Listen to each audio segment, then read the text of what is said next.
Media మిత్రులకి నమస్కారాలు। ఈ గంగారాం అనేటటువంటి వ్యక్తి తండ్రి రామన్న రామ్తీర్థ్ గ్రామానికి చెందిన వ్యక్తి 2020 సంవత్సరంలో ఇతనికి మంచినీటి సహాయకునిగా గ్రామంలో నియమించుకోవడం జరిగింది। అతనికి సంబంధించిన 2 గుంటల భూమి గ్రామ ప్రజల దాహం తీర్చే కోసమై 2 గుంటల భూమి ఫ్రీగా ఇవ్వడం జరిగింది। ఇతనికి సంబంధించినటువంటి భూమిలోనే సర్వే నంబర్ 4122లో సుమారుగా 2 గుంటల భూమిని గ్రామ ప్రజల కోసం ఇచ్చి అతను కేవలం 3,000 రూపాయలతో నియమించుకోవడం జరిగింది। కానీ మొన్న జరిగిన ఎన్నికల్లో అక్కడ వేరే వారు గెలవడంతో అప్పుడు నియమించిన సర్పంచ్ గారు ఈసారి లేకపోవడం, వేరే వారు గెలవడంతో ఇతని యొక్క కొడుకు టీఆర్ఎస్ పార్టీ నుండి మెంబర్గా గెలవడం ద్వారా రాజకీయ కక్ష సాధించే ఇతన్ని తొలగించడం జరిగింది।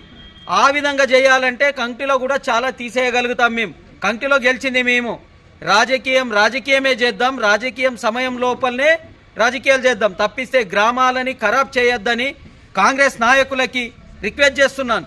లేదు రాజకీయమే చేద్దామంటే మేము తయారుగా ఉన్నాం, మండల్ వైడ్ కాదు తాలూకా వైడ్ అయినా మేము రాజకీయం చేయడానికి సిద్ధమే।